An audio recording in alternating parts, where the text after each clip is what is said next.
ನಮಸ್ಕಾರ ಸ್ನೇಹಿತರೆ, ನೀವು ಜೀವನದಲ್ಲಿ ಎಷ್ಟು ಕಷ್ಟಪಟ್ಟು ದುಡಿತಿದ್ರು ಕೂಡ ನಿಮ್ಮ ಕೈಯಲ್ಲಿ ಹಣ ನಿಲ್ತಾ ಇಲ್ಲ ಅಂದ್ರೆ ಸಮಸ್ಯೆ ನಿಮ್ಮ ಕೈಯಲ್ಲಿ ಅಲ್ಲ, ಸಮಸ್ಯೆ ನಿಮ್ಮ ಹಣದ ಮನೋಭಾವನೆಯಲ್ಲಿ ಇದೆ. ಹಾಗೆ ಸ್ವಲ್ಪ ಯೋಚನೆ ಮಾಡಿ. ತಿಂಗಳಿಗೆ ಹಣ ಬರುತ್ತೆ, EMI ಆಟೋಮೆಟಿಕ್ ಆಗಿ ಕಟ್ ಆಗತ್ತೆ, ಖರ್ಚು ಹೆಚ್ಚಾಗತ್ತೆ, ಉಳಿಯೋದು ಶೂನ್ಯ. ಇದು ದುರದೃಷ್ಟ ಅಲ್ಲ ಸ್ನೇಹಿತರೆ, ಇದು ತಪ್ಪು ಹಣದ ಚಿಂತನೆ. ನಾನು ನಿಮ್ಗೆ ಇಂದು ಹೇಳಲಿಕ್ಕೆ ಹೋಗ್ತಾ ಇರೋದು, ನೀವು ಶ್ರೀಮಂತರಾಗಬೇಕಂದ್ರೆ 5 ತಪ್ಪುಗಳನ್ನು ಮಾಡಬಾರದು. ಈ ವಿಡಿಯೋ ಕೊನೆಯಲ್ಲಿ ನೀವು ಹಣವನ್ನು ನೋಡುವ ದೃಷ್ಟಿಯೇ ಬದಲಾಗತ್ತೆ. ತಪ್ಪು 1, ಎಲ್ಲ ಸಾಲ ಕೆಟ್ಟದ್ದು ಅಂತೇಳಿ ನಂಬೋದು. ಭಾರತದಲ್ಲಿ ನಮಗೊಂದು ಮಾತು ಕೇಳಿ ಬರುತ್ತೆ, ಸಾಲ ಮಾಡಬೇಡ ದೊಡ್ಡ ತಪ್ಪು ಅಂತ. ಆದ್ರೆ ಸತ್ಯ ಏನು ಗೊತ್ತಾ? ಸಾಲ 2 ವಿಧದಲ್ಲಿ ಇರುತ್ತೆ. ಒಂದು ಕೆಟ್ಟ ಸಾಲ, ಇನ್ನೊಂದು ಒಳ್ಳೆಯ ಸಾಲ. ಕೆಟ್ಟ ಸಾಲ ಅಂದ್ರೆ mobile EMI, luxury bike EMI, credit card ಲೋನ್ಗಳು, ಶೋ ಆಫ್ ಲೋನ್ಗಳು. ಇವು ನಿಮ್ಗೆ ಆಸ್ತಿಯನ್ನು ಕೊಡುವುದಿಲ್ಲ, ಇವು ನಿಮ್ಗೆ ಒತ್ತಡ ಮಾತ್ರ ಕೊಡುತ್ತದೆ. ಒಳ್ಳೆಯ ಸಾಲ education loan, business loan, home loan, ಇವು ನಿಮ್ಮ ಇನ್ಕಮ್ ಅನ್ನ ರೀಜನರೇಟ್ ಮಾಡುತ್ತದೆ. ಉದಾಹರಣೆಗೆ ಹೇಳಬೇಕು ಅಂದ್ರೆ, ಒಬ್ನು ಬೈಕನ್ನು EMI ಮೇಲೆ 3 ಲಕ್ಷ ಸಾಲವನ್ನು ಪಡೆಯುತ್ತಾನೆ, ಇನ್ನೊಬ್ನು ಸ್ಕಿಲ್ ಮೇಲೆ 3 ಲಕ್ಷ ಸಾಲವನ್ನು ಪಡೆಯುತ್ತಾನೆ. 5 ವರ್ಷದ ನಂತರ ಯಾರು ಶ್ರೀಮಂತರಾಗ್ತಾರೆ ಗೊತ್ತಾ?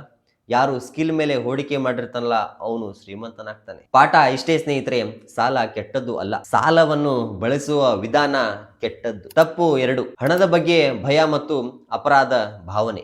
ನಿಮಗೆ ಇಂತಹ ಮಾತುಗಳು ಕೇಳಿ ಬಂದಿರಬಹುದು, ಹಣ ಶ್ರೀಮಂತರಿಗೆ ಮಾತ್ರ, ಹಣ ಬಂದ್ರೆ ಮನುಷ್ಯನು ಕೆಟ್ಟವನಾಗ್ತಾನೆ, ಹಣದ ಬಗ್ಗೆ ಯೋಚಿಸುವುದು ಸ್ವಾರ್ಥ. ಇದೆಲ್ಲ ಮಿಡಲ್ ಕ್ಲಾಸ್ ಕಂಡೀಷನ್ ಸ್ನೇಹಿತರೆ. ಹಣ ಕೆಟ್ಟದ್ದು ಅಲ್ಲ, ಹಣ ಒಂದು ಟೂಲ್ ಇದ್ದ ಹಾಗೆ. ಉದಾಹರಣೆಗೆ ಹೇಳಬೇಕು ಅಂದ್ರೆ, ಚಾಕು ಆಹಾರವನ್ನು ಕೂಡ ಮಾಡುತ್ತದೆ, ಚಾಕು ಗಾಯವನ್ನು ಕೂಡ ಮಾಡುತ್ತದೆ. ತಪ್ಪು ಚಾಕುವುದಲ್ಲ, ಬಳಸುವ ಕೈಗಳದ್ದು. ಸತ್ಯ ಏನು ಗೊತ್ತಾ? ಹಣ ನಿಮ್ಗೆ ಯಾರು ಅಂತೇಳಿ ತೋರಿಸುತ್ತದೆ, ಹಣ ನಿಮ್ಮನ್ನು ಕೆಟ್ಟವರಾಗಿ ಮಾಡೋದಿಲ್ಲ. ಹಣ ಬಂದಾಗ ಒಳ್ಳೆಯವರು ಇನ್ನಷ್ಟು ಒಳ್ಳೆಯವರಾಗ್ತಾರೆ, ಸಹಾಯ ಮಾಡುವವರು ಇನ್ನಷ್ಟು ಸಹಾಯ ಮಾಡುತ್ತಾರೆ. ಹಣದ ಬಗ್ಗೆ ಗಿಲ್ಟ್ ಬಿಡಿ, ಹಣವನ್ನು ಗೌರವಿಸಿ. ತಪ್ಪು 3, ಉಳಿಸಿದ್ರೆ ಸಾಕು, ಹೂಡಿಕೆ ಬೇಡ ಅಂತೇಳಿ ನಂಬುವುದು. ನಮ್ಮ ತಂದೆ ತಾಯಿ ಎಲ್ಲರೂ ಹೇಳ್ತಾರೆ, ಉಳಿಸಿ ಬ್ಯಾಂಕ್ ನಲ್ಲಿ ಇಡಿ.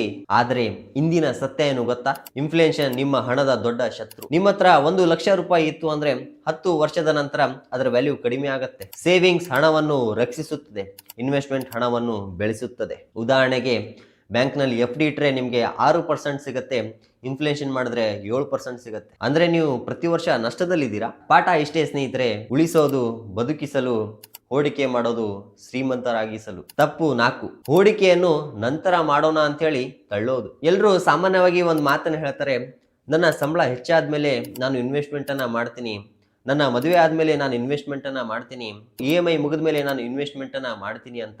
ಆದ್ರೆ ಸತ್ಯ ಏನು ಗೊತ್ತಾ?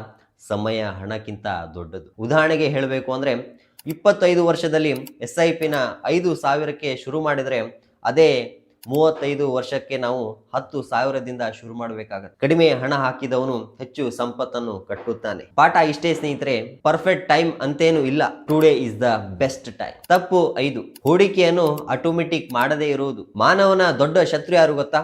ಆಲಸ್ಯ ಮತ್ತು ಭಾವನೆ. ನಾವು ಹೇಳ್ತೀವಿ, ಈ ತಿಂಗಳು ನೋಡೋಣ, ಈ ತಿಂಗಳು ಮುಗಿದು ಹೋಗುತ್ತೆ, ಆದ್ರೂ ಕೂಡ ಇನ್ವೆಸ್ಟ್ಮೆಂಟ್ ಅನ್ನ ಮಾಡೋದಿಲ್ಲ. ಆದ್ರೆ ಶ್ರೀಮಂತರ ಸೀಕ್ರೆಟ್ ಏನು ಗೊತ್ತಾ? ಆಟೋಮೇಷನ್. ಸ್ಯಾಲರಿ ಬಂದ ತಕ್ಷಣ SIP ಆಟೋಮೆಟಿಕ್ ಆಗಿ ಡೆಬಿಟ್ ಆಗುತ್ತೆ. No thinking, no emotion. ಒಂದು ರೂಲ್ ಅನ್ನ ಮಾಡ್ಕೊರಿ, spend after investing, not invest after spending. ಪಾಠ ಇಷ್ಟೇ ಸ್ನೇಹಿತರೆ, ಆಟೋಮೇಷನ್ ಡಿಸಿಪ್ಲಿನ್ ಅನ್ನು ರೀಪ್ಲೇಸ್ ಮಾಡುತ್ತದೆ. ನೀವು ಶ್ರೀಮಂತರಾಗಬೇಕಂದ್ರೆ ಸಾಲವನ್ನು ಅರ್ಥ ಮಾಡ್ಕೋಬೇಕು, ಹಣದ ಭಯವನ್ನು ಬಿಡಬೇಕು, ಉಳಿಸೋದಕ್ಕಿಂತ ಹೂಡಿಕೆ ಮಾಡೋದನ್ನ ಕಲಿಯಿರಿ, ಸಮಯವನ್ನು ವ್ಯರ್ಥ ಮಾಡಬೇಡಿ, ಹೂಡಿಕೆಯನ್ನು ಆಟೋಮೆಟಿಕ್ ಮಾಡಿ. ನೆನಪಿರಲಿ ಸ್ನೇಹಿತರೆ, ನಿಮ್ಮ ಸಂಬಳ ನಿಮ್ಮ ಭವಿಷ್ಯವನ್ನು ನಿರ್ಧರಿಸೋದಿಲ್ಲ, ನಿಮ್ಮ ಹಣದ ಮನೋಭಾವನೆ ನಿಮ್ಮ ಭವಿಷ್ಯವನ್ನು ನಿರ್ಧರಿಸುತ್ತದೆ. ಇಂದು ಒಂದು ನಿರ್ಧಾರವನ್ನು ತಗೊಳ್ಳಿ, ನಾನು ನನ್ನ ಹಣವನ್ನು ನನ್ನ ಕೆಲಸಕ್ಕಾಗಿ ಹಾಕುತ್ತೇನೆ, ನಾನು ಹಣಕ್ಕಾಗಿ ದುಡಿಯೋದಿಲ್ಲ.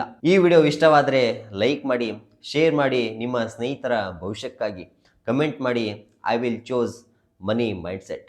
ಇದೇ ಥರ ಇನ್ಸ್ಪಿರೇಷನ್ ವಿಡಿಯೋಗಳಿಗಾಗಿ ನನ್ನ ಚಾನಲನ್ನು ಸಬ್ಸ್ಕ್ರೈಬ್ ಮಾಡೋದನ್ನು ಮರಿಬೇಡಿ. ಮತ್ತೆ ಮುಂದಿನ ವಿಡಿಯೋದಲ್ಲಿ ಸಿಗೋಣ. ಜೈ ಹಿಂದ್.